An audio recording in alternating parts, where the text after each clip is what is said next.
toutes et à tous. Nous recevons ce soir un personnage au cœur de la crise du Covid, au moment même où les inquiétudes renaissent. Le professeur Didier Raoult, applaudi ou détesté, quoi qu'il en soit, omniprésent dans cette crise, ces derniers jours encore avec les auditions au Sénat. Professeur, bonsoir. Bonsoir. Votre regard d'abord sur cette époque inouïe que nous vivons. En quelques mois, nos vies ont changé, l'époque a changé. Qu'est-ce qui va rester de ça, d'après vous? Qu'est-ce qui est profond? Je pense qu'on est en une société d'une fragilité extrême. Si vous voulez, d'ailleurs, le livre que j'avais écrit au tout début du Covid retraçait, moi, toutes les crises que j'ai vécues. Je décrivais celles que j'ai vécues depuis 20 ans, qui avaient commencé avec le charbon. Souvenez-vous, c'est une histoire de fou. Il ne s'est rien passé du tout ailleurs qu'aux États-Unis, où il y a un militaire américain fou qui a envoyé une dizaine d'enveloppes avec du charbon qui avait été créé dans un laboratoire militaire américain. Ça a rendu la planète folle, ça a changé la manière de travailler de millions de gens en termes de sécurité pour quelque chose qui était juste une bêtise de gestion de l'armée américaine. Là, on a vu des scènes dans nos vies. Le confinement, les masques, tout a changé, nos habitudes ont changé. On a peut-être cette impression des gens de 1940, de certaines époques où vraiment tout autour de nous s'est modifié. Mais encore une fois, je veux revenir sur il y a deux choses. Je veux élargir les choses sur une réflexion dans le temps et dans l'espace, vous permettez. Dans le temps, souvenez-vous, la crise de la vache folle, on ne pouvait plus manger de viande. Il y avait le même type là, qui prédisait 100 millions de morts, qui en prédisait 100 millions avec la vache folle, Ferguson à Oxford. Les gens étaient terrifiés. Moi, j'ai des bons amis que je pensais lucides jusqu'à ce moment-là, qui avaient dit « mais je deviens végétarien parce qu'avec la viande, on va tous devenir fous ». Donc, il y avait une émotion, vous vous souvenez peut-être pas, parce que vous ne l'avez pas vécu aussi directement. Moi, je l'avais vécu directement. Celle du charbon, c'était la même folie. On trouvait un peu de faille. On a mis en prison des gens qui faisaient des farces. Parce que de faire une farce avec la peur, c'était quelque chose d'insupportable. On y reviendra. La peur chez vous, pour vous, l'excès de peur, c'est vraiment quelque chose que vous pointez comme le danger majeur. C'est le danger majeur et c'est ce qui se passe actuellement. C'est-à-dire qu'il y a une déconnexion entre la peur et la réalité qui est effarante parce que nous sommes une société terrifiée. Moi, je disais, la société est au bord de la crise de nerfs avant cette histoire-là. Une chose que je répétais, maintenant, elle n'est plus au bord de la crise de nerfs, elle est en pleine dans la crise de nerfs. Professeur, on va entendre ceux qui ne vous aiment pas, ils sont nombreux, ceux qui vous aiment aussi, ils sont nombreux aussi. Ce qui me frappe, il y a deux domaines en tout cas où on vous accorde prééminence, c'est la microbiologie, un des meilleurs du monde, et puis cette passion de l'histoire des sciences. S'il fallait comparer, à quoi est-ce que vous comparez le moment d'histoire des sciences qu'on est en train de vivre avec le passé? Qu'est-ce que vous diriez? On est, si vous voulez, il y a une partie qui est très merveilleuse, qui est enthousiasmante dans la science actuelle, qui est la partie technologie-analyse. Si vous voulez, nos capacités d'analyse et de technologie qui sont extraordinaires. Nous, on a beaucoup investi là-dessus. Et cette capacité-là de découvrir, comme Galilée en son temps, avec les instruments d'observation astronomique, et comme au XIXe siècle, le fait que le microscope se soit répandu et qu'on ait vu un monde qui était en grande partie inconnu, on vit dans des moments équivalents maintenant avec l'analyse de toutes les séquences, et donc on découvre une partie du monde qui nous était inconnue, qui correspond à des étapes. Et vous, c'est Galilée dans l'autre sens. Je ne veux pas soigner votre mégalomanie, on est des petits mégalomanes, mais vous, c'est pas l'infiniment grand, c'est l'infiniment petit. Vous êtes de ceux, ils ne sont pas si nombreux dans le monde, qui ont vraiment cette connaissance intime de ces minuscules virus, minuscules bactéries. Qu'est-ce que ça change quand on les a comme ça, sous l'œil, même si je sais que c'est une technique, mais qu'est-ce que ça change ? Déjà, si vous voulez, ça change, et ça devrait changer, ça vient, c'est quelque chose dont les gens entendent parler, le microbiote, y compris, si vous voulez, quand même, une des révolutions thérapeutiques les plus importantes du XXIe siècle en maladie infectieuse, c'était la greffe fécale. C'est pas l'industrie pharmaceutique, c'est quand même, la greffe fécale, c'est un truc qui est rustique. On était les premiers à faire ça, officiellement, en France aussi. Donc, ce que ça change, je pense que conceptuellement, ce que ça doit changer, c'est notre vision écologique, si vous voulez. C'est-à-dire, nous ne sommes pas des individus isolés, nous sommes des écosystèmes. Nous sommes des écosystèmes dans lesquels les cellules humaines ne sont pas majoritaires. Et dans cet écosystème est en permanence remanié. Cet écosystème, maintenant, on le sait, est très changé quand on vit en ville ou quand on vit à la campagne ou quand on vit en brousse. C'est donc l'alimentation et nos contacts changent cet écosystème. L'influence de cet écosystème sur un certain nombre de pathologies est encore inconnue. C'est un champ qui est entièrement ouvert. Et qui est... C'est une bataille permanente. Moi, je vous ai lu, il y a une phrase de vous qui me frappe, vous dites « le corps est un champ de bataille ». On a l'illusion qu'on a la santé ou pas la santé. Vous décrivez un corps très différent, où en permanence, il y a une sorte de bataille dans laquelle on est engagé. Oui, pas que le corps, tout le monde, si vous voulez. Le monde est bataille. Le monde est bataille. Nous avons, je ne sais pas combien, entre 10 puissance 12 et 10 puissance 14 bactéries archées sur nos muqueuses. Et les virus, là-dessus, se disputent avec ces bactéries parce qu'ils les bouffent. Ouais. Et donc, ils en tuent des milliards et des milliards par jour. Quand vous avez une diarrhée, c'est un génocide des bactéries de votre tube digestif qui se passe. C'est pas le premier mot qui vient à l'esprit, mais si vous voulez. C'est monstrueux. Ouais. Non, mais c'est étymologiquement, c'est vrai. Donc, et dans la mer, ce qui se passe en termes de destruction bactérienne est hallucinant. Et les bactéries ne se laissent pas faire. Elles ont ce système dont vous avez peut-être entendu parler, qui est une des grandes découvertes récentes, qui sont les CRISPR, qui sont... Les bactéries ont inventé un système pour neutraliser, en intégrant, en cannibalisant une partie du virus, elles arrivent à les reconnaître et ensuite à les tuer parce qu'elles les ont déjà reconnus. Ce sont des ennemis sophistiqués. À votre place, il y avait l'astrophysicien hier qui disait, moi un peu candide, je disais les bactéries c'est rudimentaire. Il disait non, les bactéries, ça peut être... Il y a des stratégies très complexes. Les bactéries existent d'après ce qu'on croit, ont, je ne sais pas, entre 3,5 milliards d'années. Donc, et elles se battent depuis tout ce temps. Donc en réalité, tout ce que vous croyez qu'on a inventé comme antibiotiques, c'est bactéries et champignons qui l'ont inventé pour se battre entre eux. Et pas que pour se battre entre eux, ça fait aussi tout plein d'autres choses. Donc c'est pas la pénicilline, c'est pas Fleming qui a inventé, mais il a observé la nature. Et qu'on connaissait déjà, parce que tous les yaourts fermentés, toute la charcuterie fermentée, c'est ce qui permettait de conserver sans que ça pourrisse, en tuant les bactéries qui risquaient de pourrir ça par d'autres bactéries qui ne nous faisaient pas de mal et qui les empêchaient, grâce à leurs antibiotiques, de se multiplier. Alors là, pardon, mais j'ai l'impression qu'on est au cœur de l'esprit Raoul, je ne prétends pas vous connaître si bien, mais le monde est bataille, les idées sont bataille, c'est très frappant depuis le début de cette crise. Vous aimez ça, quoi. C'est plus ce que vous aimez, c'est votre conception du monde, tout est sans cesse polémique, controverse, y compris la recherche de la vérité. Ah bien sûr, oui, mais j'arrive pas à trouver d'exemple inverse. Ouais. Vous aimez la bagarre? Non, mais vous savez, il y a une phrase que j'adore de Hölderlin qui dit « qui souffle l'extrême convient ». Ouais. Et donc la vie vous teste et elle voit jusqu'où vous êtes capable d'aller. Et donc, bien entendu, si vous êtes capable d'aller jusqu'à un certain point, la vie vous teste pour savoir si vous êtes capable d'aller plus loin. Si vous n'y êtes pas, c'est ce que les gens de ma génération appelaient le principe de Péter. C'est-à-dire, quand vous arrivez à un point où vous ne savez plus le faire, c'est que vous n'êtes plus bon. Voilà. Ça me frappe dans les questions, même souvent, il y a des gens, quand on leur pose une question, ils disent oui, mais, etc. Vous, c'est d'abord non. Votre premier réflexe, c'est penser contre. Il y a infiniment plus, ça c'est vraiment une leçon de Nietzsche, il y a vraiment infiniment plus à trouver en dehors du consensus que dans le consensus. D'ailleurs, j'ai l'habitude, quand on me dirige trop, de dire, vous savez, pour être d'accord avec le troupeau, on n'a pas besoin de cerveau, il suffit du moelle épinière. On les suit, et puis voilà. Je ne suis pas le seul à dire ça, beaucoup de gens disent ça. Professeur Raoult, on reviendra sur tous ces éléments, votre portrait. Dans tout ce que vous avez dit, il y a beaucoup d'éléments. Quand vous parlez de la brousse, c'est l'Afrique, votre regard un peu excentré via l'Afrique, via Marseille, votre regard historique, ce qu'on vit par rapport à d'autres événements du passé, les pestes, celle de Marseille, celle d'Athènes bien avant. Quelques mots d'abord, si on s'arrête à l'état de l'épidémie actuelle. Vous qui avez vraiment les virus et les bactéries face à vous, comme je le disais, dans l'œil, cet ennemi-là, qu'est-ce qu'il a de particulier, le Covid-19 ? Qu'est-ce qu'il a de particulier ?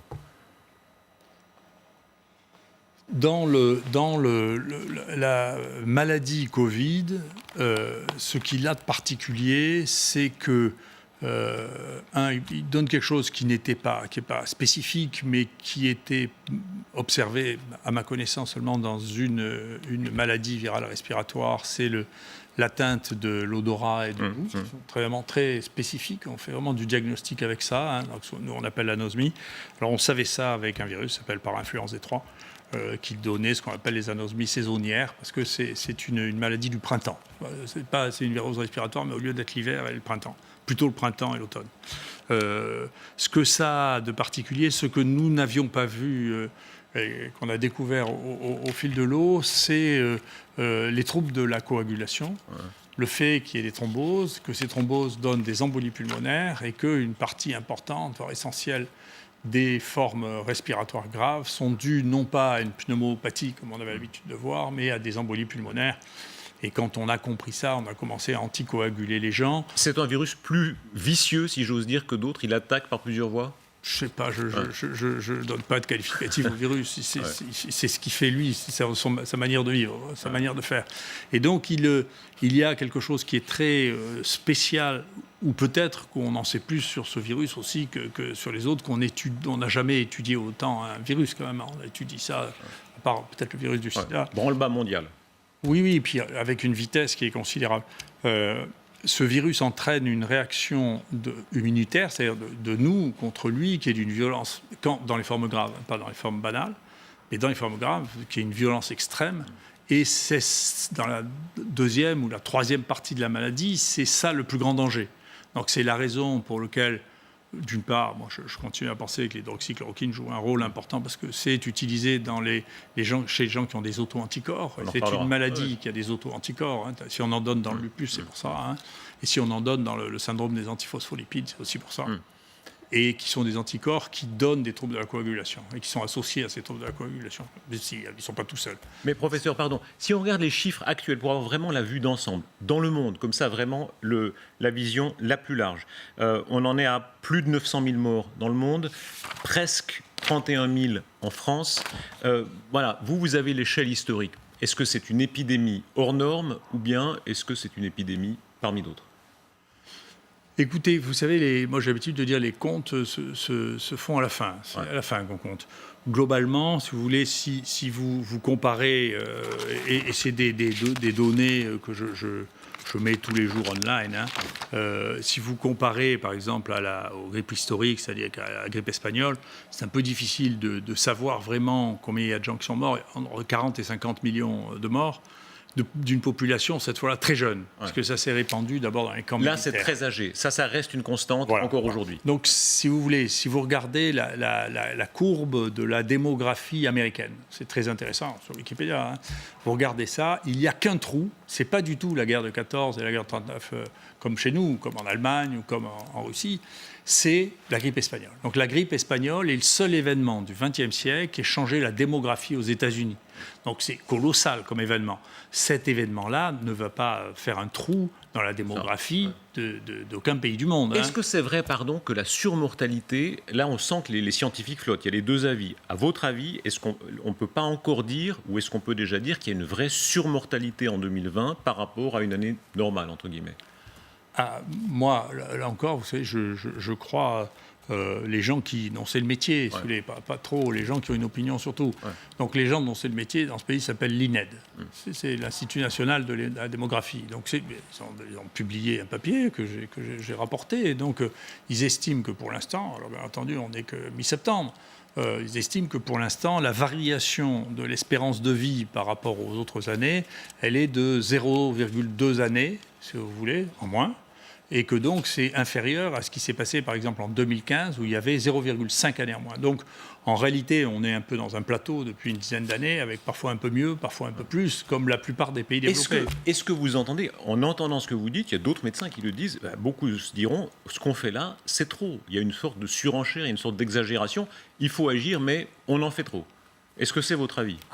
Oui, c'est-à-dire que moi je pense que, si vous voulez, je considère que c'est une maladie infectieuse comme une autre, qu'il ne faut pas perdre nos bons réflexes. Et je vois que petit à petit, parce qu'il y a une polémique qui ne me gêne pas, honnêtement, je m'en fiche, ce n'est pas là-dessus que je tire ou tire pas à l'estime de moi-même. Donc, mais je vois que petit à petit, sur à peu près tous les points, sauf un qui reste, tout le monde finit par faire ce que je disais quand même. Hein. Donc, si vous voulez, quand je disais cette quatorzaine n'a pas de sens, on ne sait pas d'où c'est sorti, peut-être c'est une homologie avec quarantaine historique, mais la période d'incubation, elle dépasse exceptionnellement 7 jours, donc 7 jours ça va très bien. Ben, je vois 4 mois après, le gouvernement est d'accord avec moi. Quand je dis qu'il fallait tester tout le monde, non, on ne peut pas le faire. Je vois que il y a des points, pardon, où vous avez été démenti, on verra tout à l'heure, sur la prévision. Mais tout le monde s'est trompé en matière de prévision. Non, mais je suis en désaccord avec ça. Ouais. J'ai toujours dit, c'est ma nature, et donc je ne peux pas changer ma nature, comme j'ai a priori, je me méfie a priori des consensus, j'ai toujours dit, dans ma vie, je ne prédis jamais rien. Ouais. Maintenant, si vous me demandez... avez pris des risques parfois en prévision. On entendra tout à l'heure, vous pouvez parler tout de suite, mais ça me frappe. Vous avez pris des risques.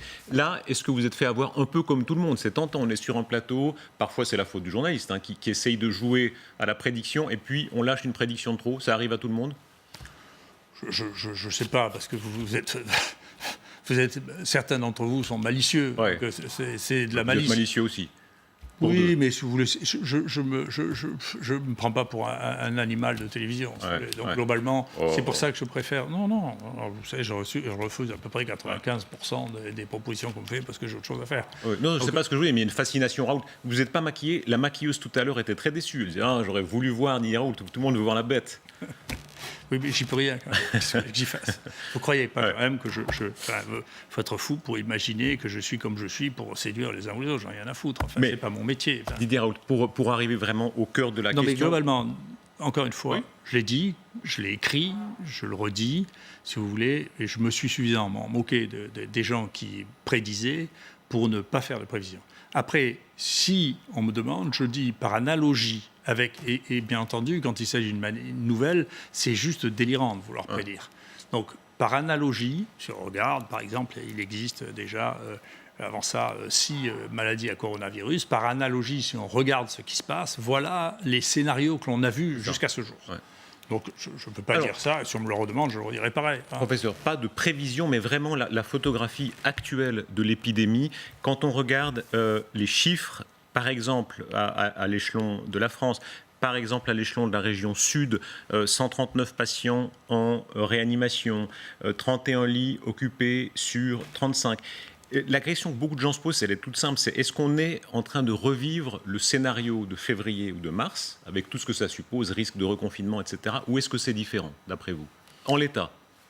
En l'état, moi je vous conseille là aussi de regarder les graphiques qu'on publie tous les jours. On publie toutes nos données tous les jours, et encore une fois, je vous le dis, et ceux qui imaginent qu'on peut mentir dans ce pays, il y a un programme parisien d'ailleurs, sur lequel nous rentrons tous les jours toutes les données. Alors vous dites une gentillesse sur les Parisiens, c'est à noter, notez la date.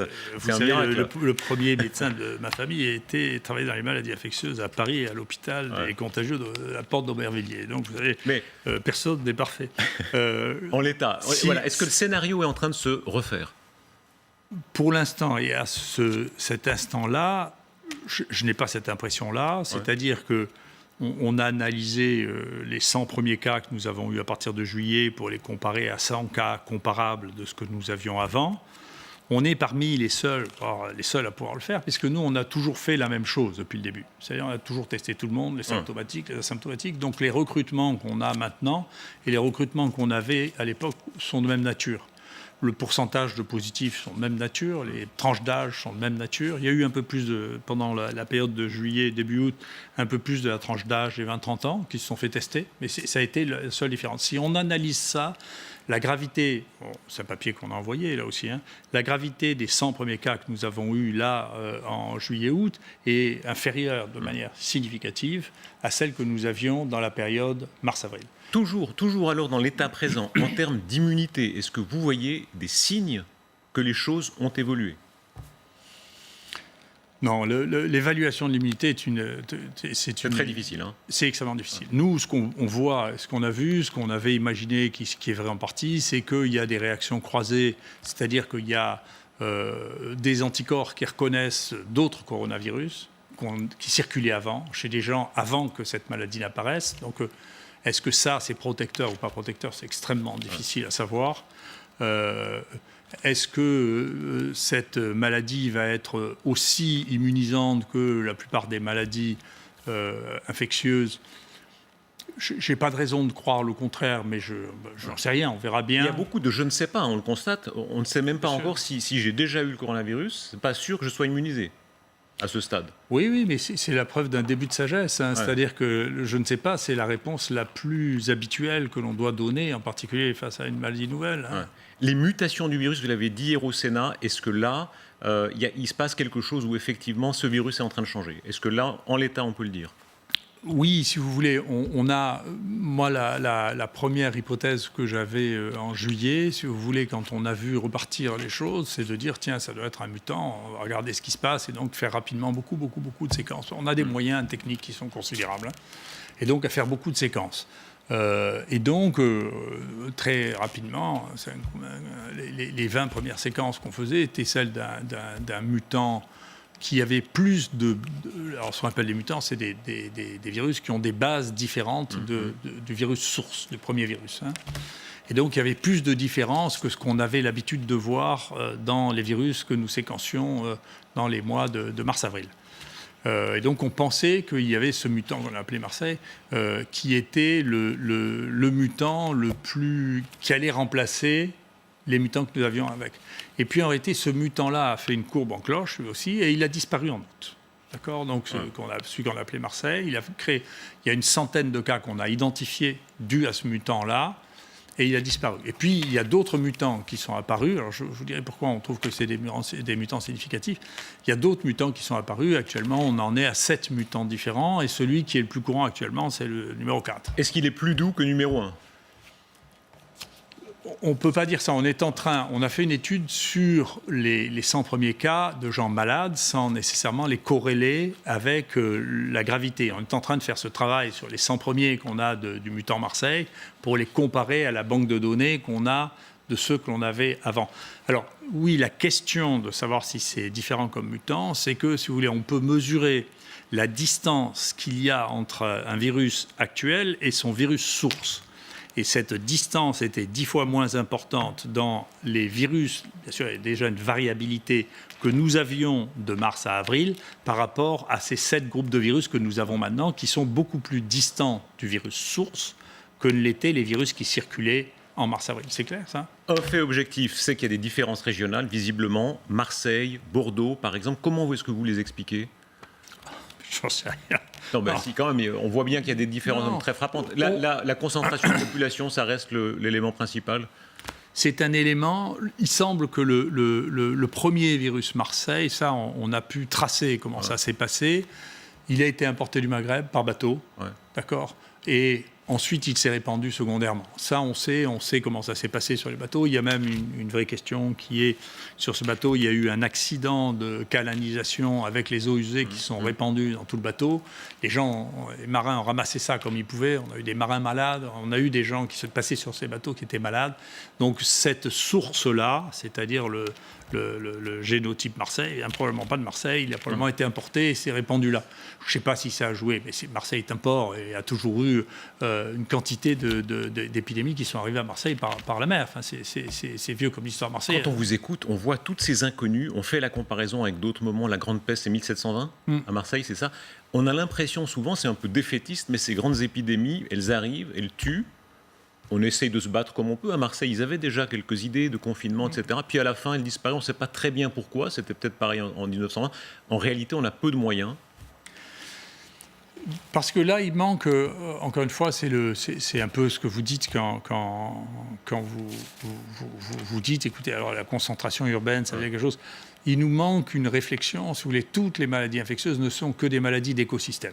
D'accord ? Donc c'est notre rencontre. C'est pour ça que la première étape, c'est, attendez, on vit au milieu d'un monde qui ne nous est pas visible, qui est d'une densité extrême. Ce monde change sans arrêt, et il change bien entendu, et il change du fait de notre action, mais aussi sans notre action, du fait des variations, j'en sais rien, climatiques, les usages des différents produits qu'on utilise dans l'environnement changent ça, et puis le climat change. Par exemple, la grippe, si on appelle ça influenza, c'est parce qu'au début on pensait que c'était sous l'influence du froid, influenza des Fredos, c'est décrit par les Italiens, qui étaient les leaders des maladies infectieuses au XVIe siècle, avec Fracastor. Et donc, si vous voulez, cette idée que la grippe était une maladie du froid est restée persistante jusqu'à il n'y a pas tellement longtemps. 30 ans, on se demandait même s'il y avait des grippes en Afrique. On est au cœur de votre vision du monde, c'est-à-dire vous dites tout évolue en permanence. Vous êtes un passionné de philosophie grecque, même pré-socratique. Héraclite, tout coule, tout change, Pantarei, etc. Tout change en permanence. Lucrèce, surtout, Lucrèce, Romain, Lucrèce. Ça, c'est vos modèles. C'est pas mes modèles. On est construit de multiples modèles, mais il y a, si vous voulez, on voit qu'il y a eu une période qui va effectivement de la fin de la République et du début de l'Empire à pratiquement le 19e siècle sur la vision de la complexité du monde, sur la révolution atomique, l'atome c'est décrit par Démocrite quand même, donc c'est extraordinairement ancien. On a oublié, et d'ailleurs on n'a plus d'œuvre de Démocrite et d'Héraclite, donc on a oublié le seul œuvre qui nous reste de Lucrèce, qui témoigne de cette vision que les gens avaient de l'évolution du monde, qui est très proche de celle qu'on a maintenant. Ça vous a amené, à des positions, y compris politiques. Moi je vous ai lu, c'est 2016 déjà, vous êtes assez anti-Zemmour, par exemple. Vous dites le métissage c'est bien, il ne faut pas avoir peur, la grande circulation... Je n'ai jamais dit que j'étais contre Zemmour. Oh, vous étiez critique. Vous disiez le grand métissage c'est bien, la grande circulation des populations c'est bien. C'est ni bien ni pas bien. C'est la vie. C'est juste la vie. Ouais. C'est la seule manière de ne pas être métissé, c'est d'être isolé pendant un certain temps, mais en ignorant les métissages qui étaient antérieurs. Je vais vous donner un exemple. Parce que Napoléon, vous donnez l'exemple de Napoléon. Je me rappelle, si vous voulez... parce que c'était un moment qui, dans l'anecdote qui, dans mon esprit, m'a beaucoup marqué. Une fois, j'étais sur un plateau de télévision, j'en faisais plus avant, sur la science. TV5, la science, et donc j'étais interviewé, d'ailleurs en parallèle avec mon ami Jean-Laurent Casanova, qui était la génétique. Les gens me disent, alors qu'est-ce qu'il y a de nouveau en microbiologie ? Et juste avant moi était passé un paléontologue très célèbre du Collège de France, qui s'appelle M. Pic, et qui expliquait juste avant pourquoi l'Homo sapiens avait pris le dessus sur Néandertal, parce qu'il était plus intelligent, un plus gros cerveau, qui était un mythe, si vous voulez, paléontologique. Et quand je suis passé après, je dis, mais voyez, la révolution du XXe siècle, ce qu'il vient de vous dire n'est pas vrai. Voilà, c'est faux, c'est un mythe. C'est-à-dire qu'à partir d'un os, ils ont tiré une conclusion. Mais si on regarde la génétique, en réalité, toute la partie indo-européenne, nous sommes tous des bâtards de Néandertal et de Cro-Magnon. Et on ne peut pas l'appeler Homo sapiens ou l'homme moderne, parce qu'il n'est pas plus moderne que l'autre, puisque lui n'existe plus. Donc vive la bâtardise, vive le métissage. Ça me frappe, vous faites l'éloge des thésards africains, arabes ou d'origine maghrébine. Quand vous dites, voilà, c'est ça la réalité, ça aussi, c'est le grand brassage. Globalement, qu'on soit pour ou qu'on soit contre, nous sommes des mosaïques. Voilà, c'est comme ça. Nous sommes des mosaïques. Moi, j'ai appris quand j'ai fait... C'est très amusant. Et maintenant, il y a plein de boîtes qui font ça. Alors, on n'a pas le droit de le faire en France, mais enfin, on le fait quand même. De regarder sa propre origine génétique, si vous voulez. Alors, vous l'avez fait, boîtes qui ont fait. Oui. Et alors ça m'a beaucoup amusé parce que je me moquais beaucoup des Scandinaves. Je suis un mélange de vous avez une petite dent contre les Scandinaves. Vous dites qu'ils ne se touchent pas assez, ils sont un peu froids, ils sont... Non, mais c'est parce que... Non, mais ils ont une culture... Il y a une culture qui s'est développée récemment, dans les 2 derniers siècles, qui est différente de la nôtre. Moi, je suis un Méditerranéen et un Africain d'adoption, si vous voulez. Mais c'est amusant, mais ma génétique est celle d'un Scandinave. Alors, quand on le sait, c'est terrible, on peut le comprendre. C'est amusant. C'est amusant. Ça veut dire que simplement, il faut se garder d'avoir des idées trop simples. Et moi, je ne dis pas que ça m'est jamais arrivé d'avoir des idées trop simples. Alors, vous mentionniez l'Afrique, Marseille. On va parler un peu de ses origines, parce que dans votre façon d'aborder les choses de façon un petit peu excentrée, ça en dit pas mal. Naissance en Afrique, père médecin militaire, mère infirmière. C'était comment ? Quoi ? L'Afrique, le gamin en Afrique. C'était... de revenir d'Afrique a été une situation terriblement pénible, très difficile. On vivait, pour vous dire, mon père était chercheur, il a créé un des premiers, ou le premier laboratoire de recherche en médecine, en nutrition tropicale. C'est un nutritionniste, il était professeur au Faro, qui est la raison pour laquelle on est revenu à Marseille. Il avait fait construire cette truc. Mon père était plus fou que moi, et donc il avait fait un institut, et il avait fait au premier étage l'endroit où nous vivions. Donc on vivait au-dessus du laboratoire que dirigeait ma mère. Et nous étions en face de l'Institut Pasteur de Dakar et en face du CHU de Dakar. Et tout était là déjà. Tout était là. Et en bas, 100 mètres en dessous, il y avait la plage de l'Ange-Bernard, où on pouvait aller se baigner. Donc, si vous voulez, c'était une le paradis. Oui, et puis vous voyez, après, il y a certains destins auxquels on essaie d'échapper, auxquels on ne peut pas échapper. Oui. Et vous êtes revenu en Afrique, il y a ces images. Alors, Jeune Afrique a une passion pour vous, vous êtes souvent là. Vous vous ressourcez en Afrique, on peut dire ça? Parce que la vie est malicieuse, et le destin est malicieux. Si vous voulez, il y a 12 ans ou 13 ans, l'Institut de recherche sur le développement m'a demandé de prendre à l'intérieur de mon unité de recherche, une unité de recherche qui avait des problèmes à ce moment-là, qui était au Sénégal. Bien entendu, c'était une malice. Je ne pouvais pas refuser de m'occuper de l'unité sénégalaise, et donc je m'en suis occupé. Et donc cette équipe dont maintenant Cher, que vous voyez à gauche, là, et le directeur, est une équipe avec qui j'ai travaillé, sur laquelle on a fait beaucoup de travaux, et qui a fait que j'ai retrouvé vraiment avec beaucoup d'émotion des sensations qui sont très anciennes. Et puis on voit bien que tous ces épisodes de la vie participent à ce que vous devenez. Didier l'Africain qui arrive à Marseille, ça, vous avez quel âge? À Marseille, je suis arrivé à 8 ans. C'est un choc, ça? Non, parce qu'on avait fait un bref passage par Maison Lafitte, si vous voulez. Et donc, c'est que Marseille est à mi-chemin, exactement, si vous voulez, entre Paris et l'Afrique, quand même. Hein. Et vous êtes devenu Marseillais, alors, superlativement. Là, il y a quelque chose, ça marche, quoi, entre vous et Marseille. Qu'est-ce qui fait que ça marche à ce point? Je sais pas, je suis adapté, quoi. Ouais. Je suis dans vous mon êtes une bactérie qui a bien trouvé son système. Oui, je suis dans mon écosystème, et puis je suis dans un écosystème. Mais qu'est-ce qui vous plaît? L'esprit de Marseille, il y a quelque chose là, visiblement. Hein, Dieu sait si vous avez attaqué les Parisiens, etc. L'esprit de Marseille, qu'est-ce qui fait? Non, mais si vous voulez, c'est pas. J'attaque pas les Parisiens en soi. Si vous voulez, j'attaque le centralisme non démocratique. Ouais. Voilà. Bon. Donc j'attaque ça, si vous voulez. J'ai une sainte horreur de l'arrogance, et j'ai une horreur de l'arrogance de fait. Les gens qui pensent qu'ils sont bons de nature ou de naissance ou de trucs, ça m'irrite au plus haut point. Il y a des bougies Raoult, il y a une Raoult mania. Hein, on va voir à Marseille, en tout cas, petite florilège. On a quand même souvent des idées un peu tordues parce qu'on on aime bien rigoler. Et on s'est dit, est-ce qu'on ferait pas une bougie avec Didier Raoult en saint comme on fait avec les autres? Donc pour rigoler, on lui a mis le Covid ici, un peu sucre sacré. Et ensuite le symbole de la chloroquine dans la main. Et une idée qui se transforme en or. La bougie Didier Raoult est la plus grosse vente jamais réalisée par la boutique. Pour Hugo, en revanche, c'est beaucoup plus sérieux. Il s'est fait tatouer le visage de son héros sur la cuisse droite. C'est quelqu'un qui se dresse contre le gouvernement, contre tous les objectifs financiers qui sont derrière toute cette histoire. C'est un petit Che Guevara sans armes. Même s'il reconnaît aussi au professeur un esprit marseillais. C'est une ville rebelle, c'est une ville qui est comme ça, c'est une ville qui a une grande gueule, et le professeur Raoult quand même colle bien avec tout cet ADN-là. Voilà, Che Guevara, rebelle, tout ça vous le prenez? Si vous voulez, moi j'ai été, c'est une autre partie sur ma famille, j'ai été élevé par des gens qui étaient des résistants de la première heure, de 40. Si vous voulez, j'ai une grand-mère qui faisait 1m50 qui a été déportée à Ravensbrück parce qu'elle a eu à tenir pendant quelques mois le réseau de résistance parce que mon grand-père était parti. Mon père a été médecin de Malraux dans la brigade Alsace-Lorraine. Vous savez, j'ai été élevé avec ça, avec le fait, c'est pas parce qu'à un moment tout le monde dit il n'y a plus rien à faire qu'il faut s'arrêter. Ça vous a beaucoup frappé, ça? Je vous ai souvent écouté, par exemple, juin 40, la débâcle, le pays qui s'effondre, il y a quelque chose comme vraiment une terreur. Ah oui, parce que si vous voulez, là aussi, si vous regardez les chiffres, si vous voulez, c'est un truc d'ailleurs que les Américains et les Anglais nous reprochent beaucoup. Ils disent qu'on est des gens qui lâchons. Ouais. Donc c'est surrender. Ouais. Ils se rendent.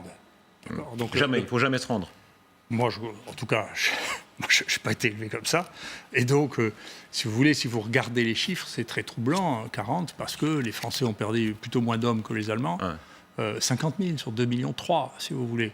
Et donc, il y a une crise panique qui est prise dans le Nord et à Paris. Après, il y a les 2 tiers des Parisiens qui partent sur les routes, ils ne savent même pas où ils vont, ils s'arrêtent, les gosses sont perdus. Il y a plus de morts dans la débâcle que ce qu'il y a eu de militaires qui ont été tués. On se rend. Bon, c'est comme ça que mon grand-père a commencé. Il s'était rengagé pour faire la guerre. Et avant même qu'il voit un Allemand, lui demande, parce qu'il est au nord de la ligne de démarcation, d'aller trouver les Allemands les plus proches pour se rendre. Enfin, c'est incroyable. Et quand il est revenu, on l'a foutu en prison parce qu'il avait désobéi. Ouais. Donc, si vous voulez, j'étais élevé avec un drôle de lait, si vous voulez. Donc, Et c'est Mais vrai. ça, cet esprit de bataille de Didier Raoult, vous en parliez au début, c'est vrai pour les bactéries, pour notre écosystème interne, on sent que c'est votre caractère intime. Il y a un côté castagneur chez vous. Les médecins ont peur de vous. Vous faites peur à beaucoup de gens, vous savez bien. Vous aimez ça, regardez, voilà, ça vous fait jubiler. Et il y avait à votre place un médecin il y a quelques jours, je lui avais dit, est-ce que vous êtes ami de Didier Raoult? J'ai vu, il commençait, la sueur commençait à perler, il disait, qu'est-ce que je vais dire? Il a peur de vous. Non mais qu'est-ce que vous voulez que j'y fasse? Qu'est-ce que vous voulez que j'y fasse? Ouais. On choisit pas son être, enfin, pas de naïf à ce point. On choisit pas son être, on est comme on est. J'ai demandé témoignages de médecins qui vous connaissent. Beaucoup disent, voilà, si on est à table avec Didier Raoult, il aime la castagne, il faut lui dire, Didier, arrête, tu nous emmerdes. C'est une des rares façons de vous arrêter, sinon vous aimez, voilà, vous voulez du vrai affrontement. Hein. Non, mais je pense que, encore une fois, moi, pour vous dire jusqu'à quel point je pense que c'est la vie fonctionnelle, j'enseigne depuis extrêmement longtemps aux étudiants. Et donc, j'ai commencé à faire des staffs il y a 35 ans. Et le principe que j'ai toujours eu avec les étudiants, depuis que j'étais interne, et puis assistant, et puis professeur, alors j'ai été en maladie infectieuse jusqu'à 37 ans, parce que les gens qui ne savent pas ça, j'ai été interne, assistant, puis praticien hospitalier en maladie infectieuse jusqu'à 37 ans, et à partir de 37 ans, je suis professeur de microbiologie. Et pendant tout ce temps, en continuant à faire des maladies infectieuses, à pratiquer, pendant tout ce temps, j'ai toujours mis au défi les étudiants, les internes, puis mes collègues, quand je disais quelque chose, de me prouver en public le contraire. Ouais. Mais avec la bibliographie, pas avec des opinions. Vous leur dites douter, douter toujours. Oui, et puis je dis, écoute, si tu ne me crois pas, présente le sujet là-dessus, et si tu montres que j'ai tort, en public, je dirais, je me suis trompé, tu as raison. Donc c'est un vrai défi qu'on donne aux gens, et je vous assure, vous verrez le niveau des présentations qui sont faites toutes les semaines par les internes, et puis par mes étudiants 3 fois par semaine, c'est impressionnant. Mais parce que je suis impitoyable quand il faut. Ça, j'ai aucun doute là-dessus. Tout ça, transposé dans la crise du Covid, ça a fait que vous avez parfois hystérisé le débat. C'était hier encore ce face-à-face avec le Sénat. On va rappeler la séquence où vous dites aux sénateurs, attention, je vais me battre. Hein. Je n'aime pas qu'on m'insulte. Je n'aime pas qu'on porte plainte contre moi et qu'après on me demande de débattre en toute sérénité. Je ne le fais pas. Et donc je vous le dis très solennellement et après avoir juré de dire la vérité, je n'ai jamais fraudé de ma vie. J'ai écrit 3500 publications internationales. Je n'en ai jamais rétracté aucune. Alors bien entendu, sur 3500, il y a eu des erreurs qui sont passées. Pour l'instant, il y a une fille qui me traque, là, une chasseuse de tête depuis que je suis célèbre, qui a réussi à trouver 5 erreurs sur 3500. Il y en a probablement beaucoup plus que ça. J'estime qu'il y a entre 2 et 4% d'erreurs dans les papiers que j'ai faits. Et donc, je ne serais pas étonné qu'on trouve d'autres erreurs. Mais je dois vous dire que je ne suis qu'un pauvre humain et que je fais des erreurs comme tout le monde. Ah, vous dites que vous faites des erreurs, Didier Raoult. Ça, c'est... Monsieur. Oui. C'était quoi les erreurs principales? Non, si vous voulez, dans les... il faut les dire, parce que si vous annoncez les erreurs, sinon ça fait faux modeste. Non, dans les erreurs qui ont été faites, il y a eu, si vous voulez, les erreurs dans lesquelles ils sont spécialisés. Là, c'est un site de délation vachement intéressant. Les erreurs dans lesquelles ils sont spécialisés, c'est de regarder si les documents, les gels que nous mettons, ou les Western Blot, soit une technique de sérologie, sont reproduits ou construits. Et donc, une fois, ils ont trouvé qu'il y avait un témoin négatif. Honnêtement, ça ne peut pas se voir à l'œil nu, mais donc ils ont agrandi les images qui étaient 2 fois le même. Et donc ils ont dit, vous avez triché, vous avez 2 fois le même témoin négatif. Mais, très bien, quand le journal nous a dit, ils ont trouvé ça sur un papier qui avait 15 ans. Donc je ne sais pas si vous voyez, donc je suis fouillé pour de bon. Et donc, quand ils ont dit ça, ils ont dit, très bien, écoutez, c'est un témoin négatif, franchement, on n'a pas remonté la photo nous-mêmes, on ne voit pas la différence, donc on ne s'est pas rendu compte qu'il y avait quelqu'un qui avait mis 2 fois le même truc, on ne le sait pas. Est-ce que d'avoir mis l'hydroxychloroquine à ce point-là au centre du débat et provoquer une telle polémique, est-ce que ça, c'était une erreur? Mais non, mais je crois que... Là aussi, je ne sais pas comment le dire, parce que ça n'a pas d'écho. Donc je pense qu'il faudra le temps pour trier tout ça. D'abord 2 choses. L'hydroxychloroquine, ce n'est pas moi qui en ai parlé plus, j'en parlais d'ailleurs. Enfin, j'utilise l'hydroxychloroquine comme thérapeutique depuis 25 ans pour des maladies infectieuses. Et c'est dans tous les livres de médecine du monde. Donc j'ai utilisé les mêmes doses pour des bactéries intracellulaires que celles que j'imaginais pouvoir être efficaces chez des virus intracellulaires. Ceux qui ont le premier parlé d'hydroxychloroquine dans le coronavirus, c'est pour le SARS, c'est Anthony Fauci quand même. Hein. Alors, il ne le dit plus. Mais à l'époque, il disait pour le SARS, le meilleur traitement de tous, c'est l'hydroxychloroquine. Bon. Mais est-ce qu'on peut dépassionner le débat, dire que souvent c'était un pari, est-ce qu'on peut dire que c'est un pari, qu'on attend encore la résolution, si ça marche ou pas au fond? Laissez-moi terminer. Deuxièmement, le premier médicament qui est testé par les Chinois sur le virus, qui est publié dans un journal international, ils disent on a testé le virus, il y a 2 médicaments pour lesquels on trouve une efficacité, c'est le groupe chloroquine, hydroxychloroquine et le remdesivir, qui n'est pas disponible. Donc ensuite, les Chinois font une première déclaration en disant on a traité une centaine de malades avec l'hydroxychloroquine, il y a une amélioration clinique, biologique, radiologique. Ma foi, sauf à dire que les Chinois sont... Moi, je ne crois pas que les Chinois sont des imbéciles parce que c'est nos seuls rivaux, techniquement, actuellement. Mais pardon, permettez-moi comme une question. Vraiment le candide absolu, parce que j'ai aucun préjugé sur l'hydroxychloroquine. Si ça marchait, personne n'a envie de tuer ces gens, aucun pays n'a envie de tuer... Pardon, si ça marchait, est-ce que franchement... Voilà. Est-ce qu'on ne peut pas admettre simplement que pour l'instant c'est un pari qui marche dans ce cas, mais ce n'est pas prouvé, ni confirmé, ni infirmé? Est-ce qu'on peut dire ça? Non. C'est pas vrai. Alors pourquoi les gens ne le prendraient pas? Alors, ça, c'est du bon sens. Non, je vais vous poser une question de bon... Ça, c'est de l'opinion. Je vais vous poser une question de bon sens. Je veux dire, d'ailleurs, vous savez, là aussi, c'est les chiffres qu'il y a qu'à regarder. On a traité 5400 personnes avec l'hydroxychloroquine. On a 0,4% de mortalité la plus basse du monde.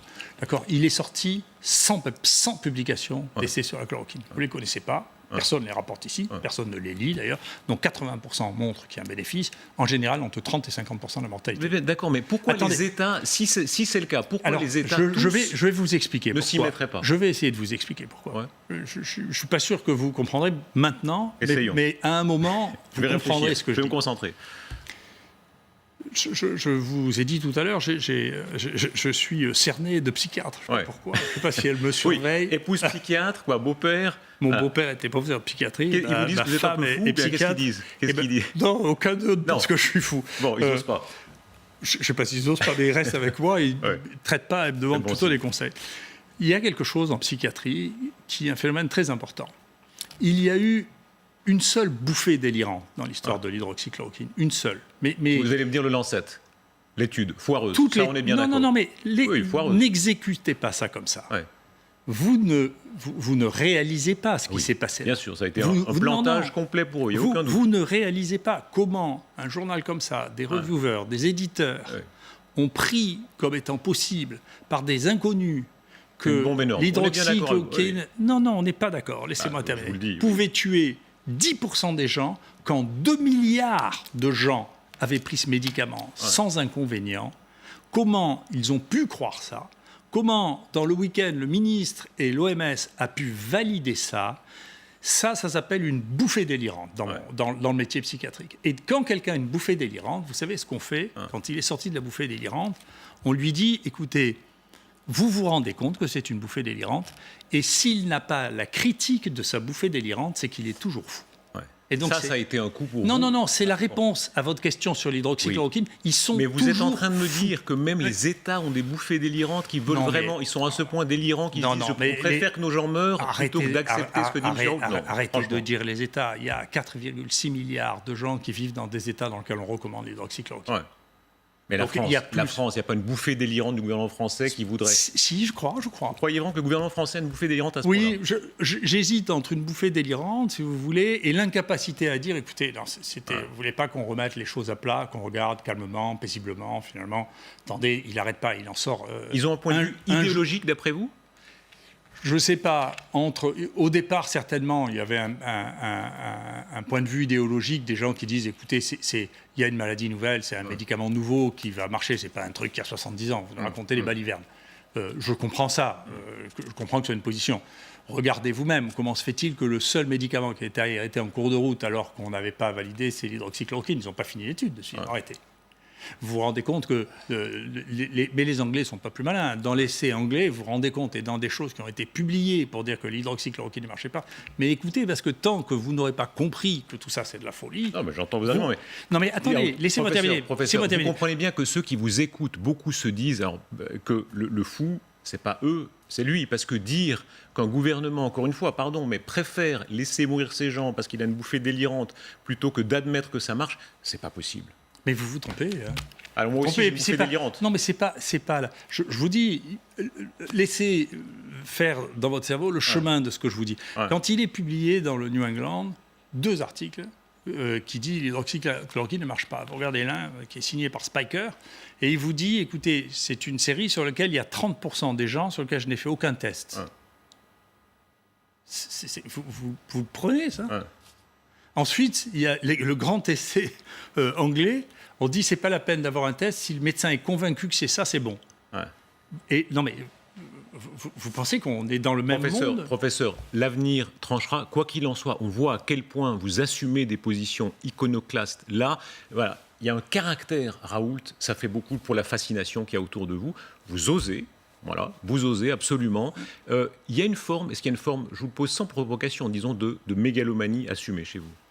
Non, d'abord, encore une fois, moi, je vais vous dire, pour dire la vérité, je ne tenais pas du tout à faire ça. J'ai 3 sujets de recherche monstrueux qui se sont arrêtés pendant ce temps, qui sont beaucoup plus intéressants, mon point de vue, hein, qui ont dû arrêter du fait de choses qui, à mon sens, entraînent des innovations dans la connaissance qui sont beaucoup plus importantes que celles-là. Je regrette de ne pas avoir le temps de le faire. Ouais.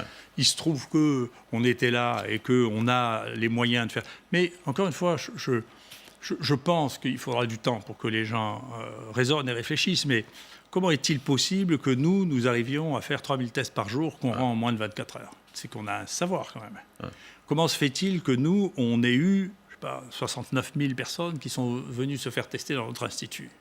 Qu'on leur a rendu les résultats en moins de 24 heures. Comment se fait-il qu'on ait pu traiter, nous, 6 000 personnes, dont 5 500 pour lesquelles on a... Professeur, on vous dit là, c'est comme les actes d'Auguste. J'ai fait. Là, c'est votre caractère. Mais est-ce que vous assumez le fait qu'un peu de mégalomanie n'est pas mauvaise dans votre vision du monde ?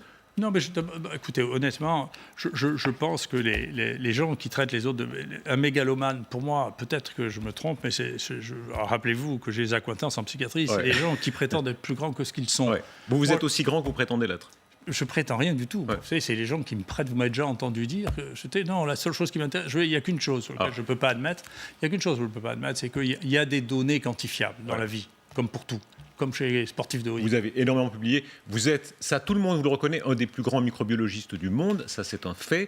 Mais, alors, communauté scientifique, il y a des arguments quand même. Ils disent, vous nommez Raoulti, moi je ne suis pas très bon, en nomenclature, des Raoulti quand c'est une bactérie, vous êtes là. Est-ce que c'est vrai que vous avez des bustes de vous-même dans votre jardin ? Non, mais d'abord, ma vie privée ne vous regarde pas. Deuxièmement, c'est pas courant, il faut que vous sachiez une chose, c'est que, c'est encore une bêtise, c'est de la médisance, mais on n'a pas le droit de donner son nom à une bactérie. On n'a pas le droit. Ouais. Ça n'existe pas. C'est interdit par la nomenclature. Donc c'est une réponse à votre question, c'est idiot. Et les bustes ? Ça ne vous regarde pas. Il n'y a pas de honte à avoir des bustes de soi. On peut avoir le droit d'être un peu... Mais ça ne vous regarde pas. Je ne suis pas là pour parler de ma vie privée, ni pour parler, ça ne vous regarde pas. Professeur Raoult. Non, mais vous avez des manies de... Non, mais attendez. Professeur Raoult, sur le fond, sur ce que ça veut dire, sur votre démarche scientifique, vous avez cité Nietzsche, par exemple. Pour vous, la réalité, la vérité s'atteint de cette manière-là, c'est-à-dire dans le combat et dans l'affirmation d'un caractère. Je ne sais pas ce que c'est la vérité, si vous voulez. Ce que je sais, c'est que dans la science, les vérités sont instables. Ouais. Voilà. Et que donc, il y a des moments dans lesquels...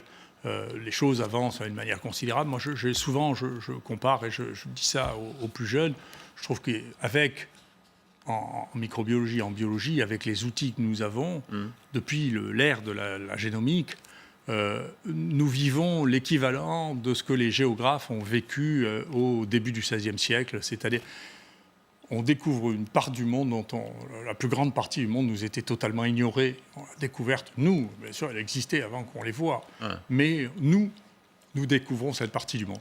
On en est là pour la biologie et pour la microbiologie.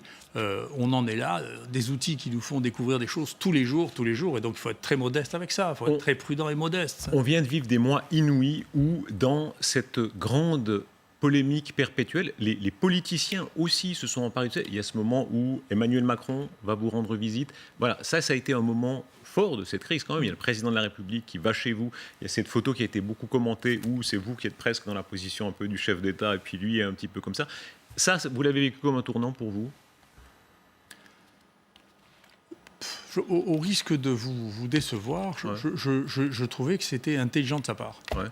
Alors, je trouvais que c'était intelligent de sa part, c'est-à-dire que se passait un truc, manifestement, vous prendrez encore une fois comme vous voudrez, mais on a créé et on a des données et on a soigné plus de malades, on a vu plus de malades, on a testé plus de malades que dans un site unique que n'importe qui au monde. Et que ce pays n'en profite pas, ça serait une bêtise. Et donc c'est ce que j'ai pensé, et donc c'est ce que le président a pensé à ce moment-là. Je lui ai d'ailleurs donné des données qui étaient inconnues des autres parce que nous les avions juste là, sous la main, comme l'incidence chez les enfants ou comme la forme que prenait la courbe. Est-ce que vous avez senti une parenté avec lui intellectuelle? Parce que votre façon de voir les choses où on brasse plusieurs points de vue, c'est une façon un peu macronienne. Vous avez senti une forme de parenté? Ah, écoutez, en tout cas, comment dire... je ne sais pas si le mot est trop fort, mais il y avait une espèce de complicité intellectuelle, incontestablement. Ouais. Voilà. À quoi vous l'avez vu? À quel moment? Ah, je ne sais pas, c'est humain, c'est comme ça. Ouais. Si vous Vous voulez. l'avez bien aimé? Oui, j'ai bien aimé discuter avec lui. Ouais. Il est charmeur, quand même. Non, Ah ouais. c'est un homme qui a beaucoup de charme. Ouais. Donc, il est charmeur, on ne peut pas dire qu'il n'est pas intelligent. Le charmeur est intelligent. Après, si vous voulez, le reste, je ne peux pas dire que la manière... donc globalement, j'ai été traité m'enthousiasme, si vous voulez. Mais, ça, on l'a compris. Mais globalement, ou la manière dont le sujet a été traité m'enthousiasme. Il y a cet autre moment, autre chef d'État, c'est Trump, évidemment. Ça a été un moment dans cette crise inouïe, quand Donald Trump, au fond, oui, c'est votre portable, faut couper votre portable, là. Quand Donald Trump dit, vous appuie, au fond, prend votre pari. Est-ce que vous avez un signal de la Maison-Blanche? Comment ça se passe à ce moment-là? Non, pas du tout. Non. Ouais. Ça s'est fait, je ne suis pas le conseiller de Trump. Mais pour vous dire la vérité, s'il avait demandé à me rencontrer, j'aurais rencontré. Ouais. Bien sûr, je suis neutre sur les aspects et les choix politiques, ce n'est pas mon problème. Est-ce que là aussi il y a une parenté, vous dites parenté avec Macron, enfin vous avez bien compris, est-ce qu'avec Donald Trump, sans l'avoir rencontré, cette façon qu'il a de briser tous les codes, est-ce que ça vous a plu? Je ne sais pas, ce que suscite les États-Unis pour moi, c'est plus de l'inquiétude, si vous voulez. Je trouve que depuis que Trump est là, je ne sais pas si c'est de sa faute ou si c'est de qui c'est la faute, mais on a un sentiment de guerre civile dans lequel nous sommes pris, parce que contrairement à ce que disait hier quelqu'un, aux États-Unis, il n'y a pas de position fédérale. Il y a une position État par État, donc à peu près un tiers des États qui recommandent l'hydroxychloroquine, un tiers qui disent faites un peu ce que vous voulez, il y a un tiers des gens qui disent ne le faites pas. Et donc il y a un état de guerre civile, apparente de guerre civile aux États-Unis qui est très embêtant parce que, encore une fois, quand il y a ces niveaux de tension politique, la politique s'empare de tout, si vous voulez. Là, la politique s'empare de l'hydroxychloroquine, et donc l'hydroxychloroquine, ça devient est-ce que Bolsonaro est pour ou contre, est-ce que Trump est pour ou contre. Moi, je ne me sens pas concerné pour ça. Je me sens concerné par je vois les malades, est-ce que je le traite, je le traite pas. Et dans le débat français, il y a eu ce moment, on a l'impression que la droite en particulier était un peu plus pro-Raoult que la gauche. C'était notamment les déclarations de Nicolas Sarkozy, on va les rappeler. Dans chaque crise, il faut trouver des boucs émissaires. C'est une maladie française. Et pour moi, l'adversaire, c'est le Covid, c'est pas tel ou tel médecin, et je pense notamment au professeur Raoult. Je ne comprends pas pourquoi il y a tant de violence à son endroit. Alors c'est un homme de grande qualité qui a fait son possible pour soigner au mieux ses patients, qui a sans doute fait des erreurs, comme on en fait tous, moi le premier. Voilà, l'audacio par Nicolas Sarkozy. Il y a eu, là, avec la droite, tout à coup, quelque chose qui s'est passé. Comment ça s'est passé? Pourquoi la droite était un peu plus pro-Raoult? J'en sais rien. Encore une fois, j'en sais rien. Si vous voulez, moi, les maladies infectieuses, probablement parce que comme je l'ai dit, j'ai j'ai une généalogie gaulliste que je revendique, parce que globalement, pour vous dire la vérité, je suis totalement incapable de savoir quand on vote pour quelqu'un s'il va mieux faire que son adversaire. Donc j'ai renoncé depuis longtemps. Est-ce qu'il pourrait faire de la politique? Vieille question. Hein. Non. Une fois pour toutes, c'est non. Ça vous tentera pas? Non. Bon, vous savez, si j'ai dû en faire, ça fait bien longtemps qu'on me l'a proposé. Donc, on vous l'a proposé? Oh là, ça fait bien longtemps. Qui vous l'a proposé? Je vous le dirai pas. Allez. Non, mais arrêtez, vous me tirerez pas les verdures. Vous n'avez pas remarqué que j'ai une certaine robustesse. Ah oui, ça, il n'y a aucun doute. Donc, si vous voulez, c'est un métier à part. Je pense que ceux qui jouent à ça, d'ailleurs, c'est une arrogance de plus, si vous voulez. Les gens qui pensent, c'est une des grandes folies de notre époque, les gens qui pensent que parce qu'ils sont bons à quelque chose, ils sont bons à tout, c'est une erreur. Voilà, c'est pas vrai. Donc moi, alors ça, peut-être que je suis mégalomane, mais j'ai pas de raison de penser que je fais pas bien mon métier. Donc, puisque je fais bien mon métier, tant que je pourrais le faire, je le ferai. D'accord. Et puis, je ne vais pas faire un autre métier auquel je ne comprends rien, dans lequel les gens ne sont probablement pas plus gentils que dans le mien. Et dans le mien, je vais tester. J'ai de quoi me défendre, parce que, quand même, avant de parler, j'ai des données qui sont chiffrées et opposables. Je ne vais pas me lancer dans un monde que je ne comprends pas, dans lequel la dureté est au moins comparable. Didier Raoult, ce qu'il a représenté dans cette crise, c'est cette approche de la réalité, l'empirisme. Hein. Ça, vraiment, c'est au cœur de votre vision du monde. Vous le rappeliez hier encore au Sénat, là aussi, un extrait. Je ne suis pas un homme de spéculation. Donc je suis très empirique, très pratique, pragmatique. C'est ma nature.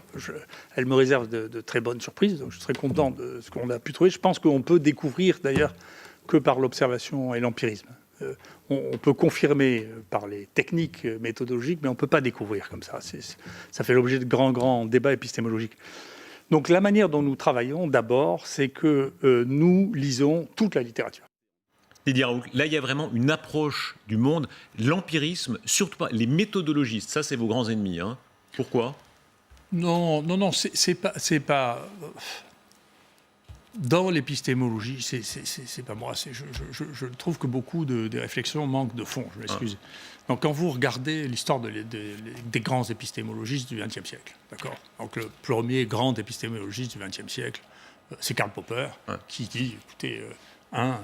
Si une théorie n'est pas falsifiable et si c'est qu'elle a cessé d'être une théorie scientifique pour devenir une religion. Donc, et dedans, il met l'évolution darwinienne, le communisme et la psychanalyse. Ce qui fait une révolution, c'est autre chose que ce que je disais. Dans les années 30, je peux vous dire que c'était extrêmement brûlant. Il a dû même faire un pas en arrière parce qu'il ne pouvait pas avoir que des ennemis à la fois. Donc il a dû faire un pas en arrière sur le darwinisme en disant finalement peut-être que l'évolution c'est une science. Mais l'expérience a montré que de remettre en cause, peut-être maintenant ça change un peu, mais de remettre en cause pendant 100 ans la pensée de Darwin était un crime contre l'esprit et qu'on n'avait pas le droit de le faire. C'était une religion. Et vous êtes dans cette tradition où vous dites voilà, dès qu'il y a une opinion dominante, il faut l'attaquer. La mettre en question. Non, mais ça veut dire une opinion dominante n'a pas plus de raison d'être la vérité qu'une opinion non dominante. C'est comme ça. Le deuxième vraiment grand épistémologique, c'est Kuhn, qui dit, écoutez, la science évolue non pas seulement par les techniques, comme le disait Popper, mais elle évolue aussi par les paradigmes. Et donc, il faut savoir changer de paradigme. Et parfois, c'est pas vrai. Il ne suffit pas d'avoir les évidences techniques pour changer de paradigme. Il faut qu'il y ait un mouvement intellectuel et social pour changer de paradigme. Application pratique, vous approuvez les réseaux sociaux. Vous dites les réseaux sociaux, bien sûr, il y a la poubelle et tout, mais il y a aussi un grand brassage des idées qui, pour vous, amène un mieux. Il y a, si vous voulez, une moins... je n'avais pas d'opinion très claire parce que je ne me sers pas, moi, personnellement, de ça. Votre compte Twitter, c'est pas vous? C'est ça sert à rien de vous insulter, quoi. Ça sert à rien de m'insulter, donc je ne les lis pas. Donc, mais en regardant l'analyse des données, il y a un site qui est très intéressant qui s'appelle Our World in Data, dans lequel j'ai essayé d'expliquer en particulier le malaise de notre société, que je trouve malade. Et donc, dans le World in Data, il y avait effectivement une évaluation réseaux sociaux contre médias traditionnels. Et donc, il y avait une évaluation, voilà, quel le sensationnalisme morbide qu'on voit à l'heure là, avec Covid, de la presse. Et donc, il disait, voilà, si on regarde trois causes de mortalité, on parle beaucoup aux États-Unis, c'est les suicides, le terrorisme, alors ça, c'est une suramplification colossale, et puis les homicides. voilà, ça fait 3% de la mortalité. Dans le Guardian ou dans le New York Times, ça fait 70% de l'information. Dans les réseaux sociaux, ça fait 30% de l'information. Donc la distorsion de la réalité, c'est la différence entre la réalité rapportée et la réalité observée est beaucoup plus grande dans les médias traditionnels qui sont soumis à l'audimat, à des forces de pression Pour vous, multiples. il y a une forme de vérité, de démocratie des réseaux sociaux qui est saine. Il y a, si vous voulez, pour s'exprimer comme nous, on s'exprime sur les courbes de Gauss. Vous voyez, la courbe de Gauss, la courbe de l'information traditionnelle, a des bords beaucoup plus étroits. Ouais. Et donc, il manque ce qu'il y a de plus intelligent et il manque ce qu'il y a de plus bête. D'accord ? Les extrêmes. Il manque les extrêmes. Ouais. Et les extrêmes sont extraordinairement importants. Ouais. Vous voyez bien que vous n'avez pas, vous le savez, il suffit de faire n'importe quel sondage, vous ne représentez pas l'opinion des gens. Vous représentez une partie de l'opinion. On en revient à du Raoult pur sucre, c'est-à-dire il faut écouter les extrêmes, il faut que ça brasse, il faut que ça bataille. Il faut écouter les gens, c'est-à-dire il y a des... Vous savez, ensuite, vous ne pourrez pas y échapper. Il y a des analyses de données actuellement scientifiques qui sont faites sur des blogs qui sont meilleurs que ce qu'on lit dans la presse scientifique de haut niveau. C'est très impressionnant. Vous êtes devenu de fait une figure populaire. Il y a peu, dans l'histoire, c'est assez rare, les scientifiques qui deviennent des figures populaires, encore une fois contestées ou approuvées. On va rappeler une de vos premières apparitions à la télévision. L'unité du professeur Raoult à la faculté de médecine de Marseille est centre de référence pour la France et l'Europe. La fièvre Q chez l'homme passe souvent inaperçue, mais elle peut aussi générer fièvre, pneumonie, hépatite ou méningite et avoir des conséquences graves chez les sujets à risque. Les femmes enceintes constituent vraiment une population très très à risque. Et puis c'est aussi une cause grave chez les gens qui sont porteurs d'anomalies cardiaques, chez lesquels la bactérie risque de se fixer sur le cœur et donner une maladie chronique et qui est mortelle. Voilà, vous étiez un gamin là, 2001. Sans barbe, on vous reconnaît presque pas. Plantu dit que il était sur ce plateau il y a quelques jours, il dit voilà, vous êtes devenu un logo vivant, tchac tchac tchac, on dessine un Raoult, c'est vite fait. Comment vous en êtes arrivé là ? Je me trouve très bien. Je vois pas pour vous. Écoute, je fais ça pour moi, je fais pas ça pour vous. Ouais. Je suggère ça me rejaillira encore plus. C'était une chanson d'Antoine. Ouais. Écoutez-là, je fais tout ça pour moi, pas pour vous. Ouais. Comprenez-le. Voilà. Ouais. C'était ça, sa chanson. Je fais ça pour moi, ça me regarde moi. Est-ce qu'il y a quand même une jubilation, une forme de revanche, de se dire voilà, je suis là, je fais. Écoutez, quand vous parliez du Lancet tout à l'heure, on va faire exploser le Lancet un jour. Franchement, pour vous, ça devait être divin, non ? Vous écoutez, vous jugez à partir de données qui sont extérieures. Vous savez, j'ai été le seul, je ne sais pas si ça va durer, j'étais le seul à faire partie des editorial consultants du Lancet en France. Ouais. Le seul. Ouais. Toutes spécialités confondues. Je n'ai rien contre le Lancet. J'ai publié un nombre de papiers dans le Lancet considérable. Le Lancet a une évolution qui est la sienne, qui sera celle. C'est devenu très fortement un journal d'opinion. Donc il y a un tiers de Lancet qui sont des opinions politiques très marquées. Son rédacteur en chef s'en cache pas. Il vient de faire un pamphlet anti-Trump. Ouais. Si vous voulez, et je pense que c'est un mélange des genres que je n'approuve pas. Voilà. Donc j'ai pris une distance pour ça parce que quand on a des opinions très tranchées et que l'on manifeste, on perd un peu de sa lucidité et que dans un domaine comme celui-là, il ne faut pas le faire. Mais alors, pardon, après, laissez-moi terminer. Ça fait, j'ai eu une autre journaliste intelligente d'ailleurs, qui m'a posé la question. Non mais, franchement, je fais partie plutôt des gens qui ont honte d'avoir eu tellement de chance dans leur vie que des gens qui ont une revanche à prendre. Vous m'avez regardé. Vous pensez vraiment que j'ai une revanche à prendre dans la vie ? J'ai eu tout ce que je voulais. J'ai la chance. Oui, revanche contre les Parisiens. Bon, là, il y a quelque chose de ça. Non, contre les élites parisiennes, oui. Non. Bon, c'est vous qui le dites, c'est pas moi. Mais j'ai pas de revanche à prendre. Je me moque d'eux, ça n'a rien à voir. Enfin, je me moque d'eux, ça n'a rien à voir, enfin. Vous plaisantez. C'est un de vos plaisirs quotidiens, franchement. Ça m'amuse, parce qu'en plus, ça fait partie de la galéjade marseillaise, si vous voulez. Ça m'amuse beaucoup. Sur le fond, ça n'a pas de sens, si vous voulez. Mais les gens que je respecte le plus, je vais vous dire une chose. Il y a un type un couple de gens qui ont une production scientifique qui est encore bien meilleure que la mienne. Il n'y a pas 36 000.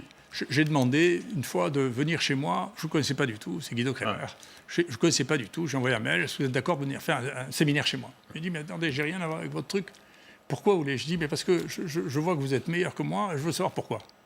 Il me dit, Bon, jamais personne m'a demandé un truc pareil. Sur quoi? Je lui ai dit ce que vous voulez, je veux juste savoir pourquoi vous êtes si bon. Ouais. Donc on est devenus de grands amis. Sa femme est la présidente de mon conseil scientifique, c'est une fille extraordinaire qui s'appelle Laurence Vogel. Écoutez, ils habitent pas Paris, enfin ils habitent Paris, mais ils sont à Gustave Roussy, ils sont merveilleux.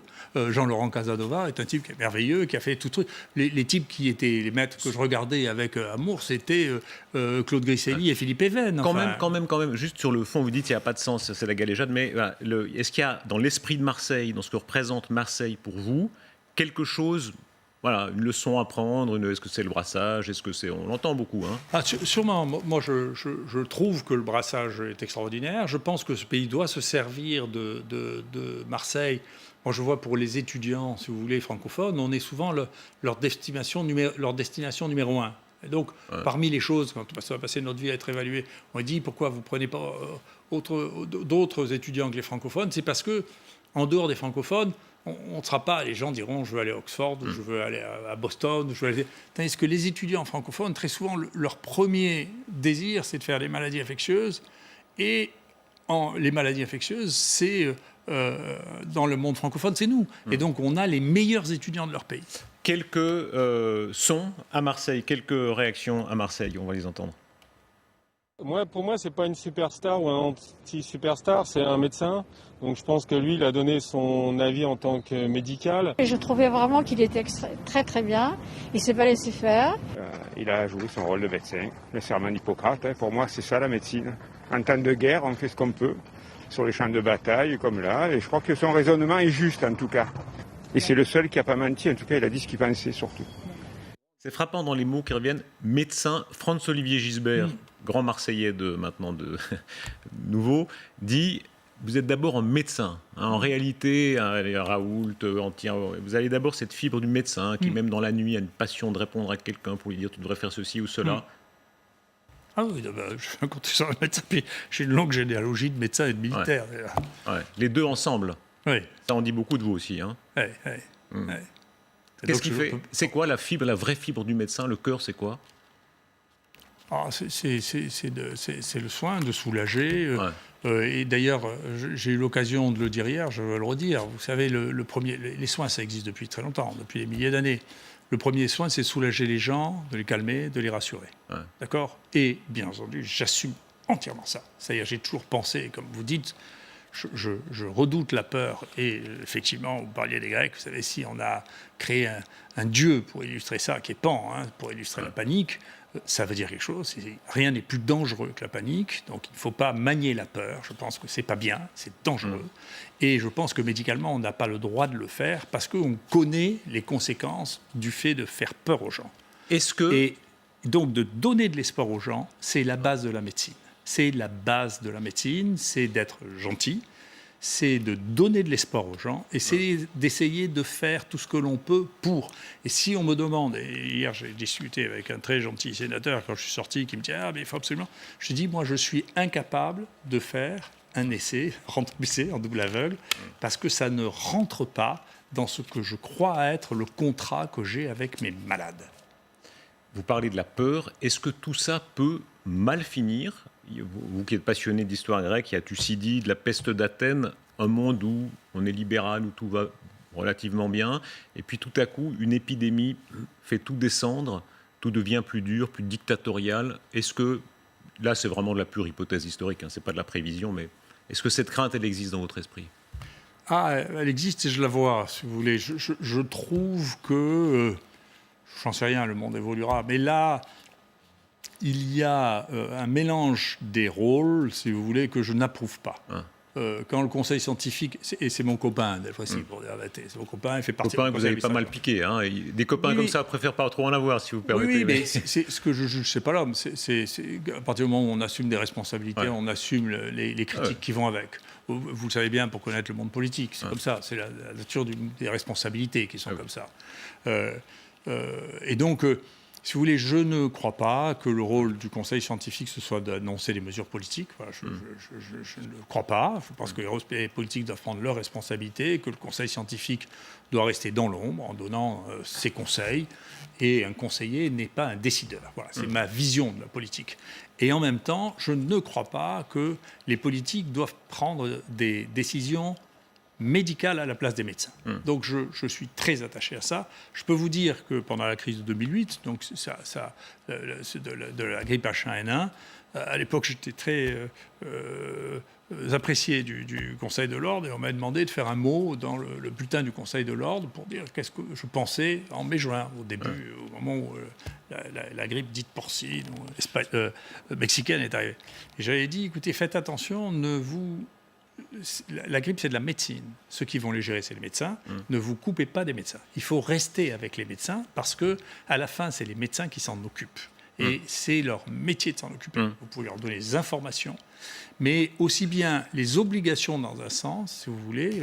Moi, et je suis toujours très réservé sur l'obligation vaccinale en disant c'est ça qu'il faut faire alors qu'il y a 23 pays européens, il y a 23 stratégies vaccinales. Pourquoi la nôtre serait obligatoire? Et qu'est-ce qui fait qu'on ne fait pas les mêmes vaccins que les autres? Ça veut dire que dire que c'est de la science, c'est pas vrai. C'est de la politique qui se substitue à la médecine.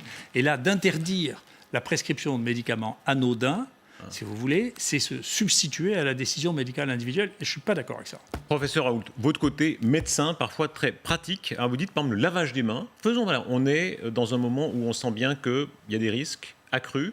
Voilà, soyons très pratiques. Premièrement, vous dites le lavage des mains, ça c'est l'Africain qui parle aussi. Là, ça a marché en Afrique, ça marche ici, c'est la base. Alors, moi, la première fois que j'ai vu ça, avec beaucoup de surprise, j'ai reviewé, pour ça, ne croyez pas que j'avais du tout de problème avec le Lancet avant ce dérapage dont j'espère qu'il se remettra. Parce qu'on a besoin d'avoir des journaux leaders. Je plaisante, mais je ne suis pas sûr que vous leur souhaitiez du bien. Non, vous vous trompez. Oui. Mais pardon, je vous ai coupé. Pardon. Vous avez l'opinion que vous voulez, cela étant.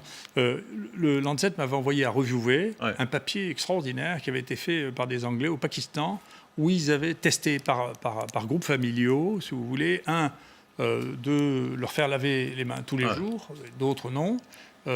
C'était payé d'ailleurs par Johnson & Johnson qui espérait que son lavage des mains de Johnson & Johnson serait mieux que du savon de base, ce qui n'a pas été le cas, enfin c'est comme ça, on ne peut pas gagner à tous les coups, ou rien. Donc il y avait le Johnson & Johnson, le savon de Marseille par exemple, et rien.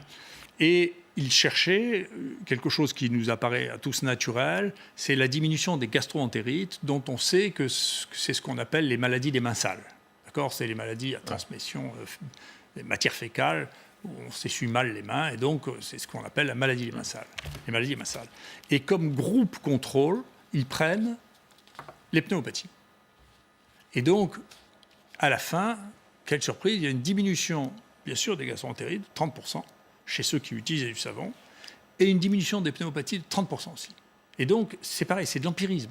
On découvre un truc qui n'était pas du tout un objectif primaire.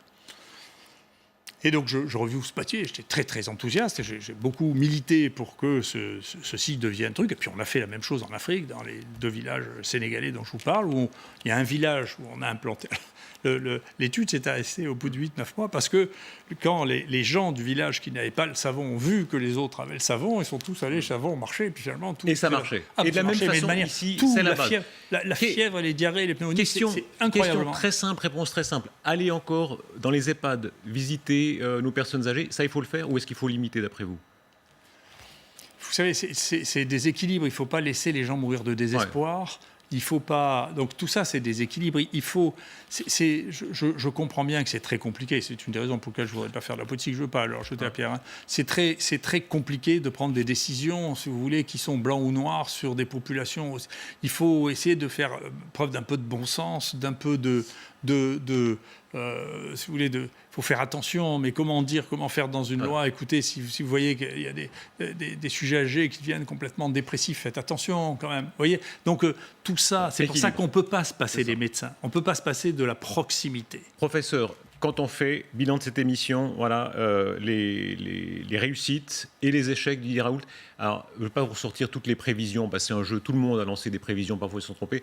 Est-ce que vous qui croyez tellement à l'empirisme, à ce mouvement perpétuel, est-ce qu'on n'est pas pris des risques parfois en annonçant, en faisant des prévisions, alors que c'était visiblement absurde, quoi? Écoutez, je ne sais pas de quoi vous parlez. Un exemple, je ne veux pas vous embêter, mais c'est l'exemple, c'est une des prévisions au tout début de l'épidémie, quand vous parliez de la Chine, et vous savez bien qu'on vous ressortira toujours dire « Ah, Didier Raoult avait dit ». Écoutons. En pratique, il y a eu 5 morts en dehors de Chine, si vous voulez, ce qui est mortalité, c'est terrible pour les gens qui sont morts, mais ce qui est complètement négligeable par rapport à ce qui s'est passé dans le reste du monde avec toutes les causes de mortalité.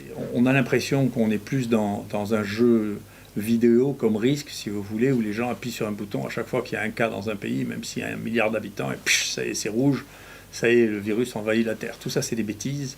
En pratique, encore une fois, il y a eu 5 morts dans le monde entier en dehors de la Chine. Professeur, quand on entend ça, c'était vrai ou c'est pas vrai? C'est pas le ton là où vous avez l'air de dire ce sera pas. Non, mais je suis pas en train de vous faire de procès quoi. Mais un petit mea culpa quand même. Non, mais attendez, écoutez, des crises comme ça qui se sont jamais répandues, il y en a eu plein, y compris le SARS. Donc, si vous voulez, l'avenir des choses est imprévisible. Après, vous avez dû le saucissonner parce que je dis toujours à la fin, vous savez, je ne fais pas de prévision. Vous êtes prudent, je suis bien d'accord. Mais enfin, c'est pas que je suis prudent, je ne prédis rien. Ouais. Je dis au moment, écoutez, c'est le monde à l'envers, mais on n'y peut rien. Je ne pourrais pas vous changer. Et ceux qui voudront rester sceptiques, le restent. En pratique, j'étais le seul prêt à faire face à une crise de maladie infectieuse. Donc je sais bien qu'à un moment ou à un autre, ça va nous tomber sur le nez. Donc j'étais le seul. Pourquoi est-ce qu'on a pu faire les tests? Pourquoi est-ce qu'on a pu recevoir les gens? C'est parce que depuis 20 ans, j'écris, nous ne sommes absolument pas prêts à faire face à une crise de maladie infectieuse. Donc c'est ce que je fais. Après, si vous me dites, écoutez, pour l'instant, j'ai vu un tel défilé de fausses alertes qu'il ne suffit pas qu'on me dise qu'il y a une alerte pour me terrifier. Dernier mot, professeur Raoult, vous citez les fausses et les vraies alertes. Vous citiez Pierre Leloup. C'est une de grandes théories. Un jour, espérons qu'on n'en soit pas là, un jour, la grande épidémie qui peut mettre à terre l'espèce humaine, est-ce que vous y croyez? Oh mon Dieu, tout est possible. J'en sais rien. Ce que je redoute, mais je vois bien que les gens ont des difficultés à le comprendre. Ce que je redoute, c'est que, à force de terrifier les gens pour des choses qui ne vont pas donner des variations significatives, si vous voulez, il est bien possible que le doute s'installe de plus en plus et que plus personne ne croit du tout les messages qui ont été véhiculés, parce que quand on aura mis le feu à la planète pendant... Encore une fois, je reprends l'exemple de la Chine. À la fin, vous savez, il est mort moins de gens en Chine que dans la région Île-de-France, quand même, avec une population qui n'est pas de même nature. Donc, si vous voulez, à force de... Leurs chiffres sont toujours contestables. Enfin, Didier Raoult, l'avenir, c'est un livre, ce sera la science et un sport de combat, c'est ça? Oui, enfin, le prochain que je fais. Le combat toujours, avec vos ennemis et avec vos amis. Professeur, merci beaucoup d'avoir été avec nous. Merci à vous de nous avoir suivis. Et demain, c'est Jean-Pierre Pernaut qui sera notre invité après 33 ans de journal télévisé. Merci et à demain.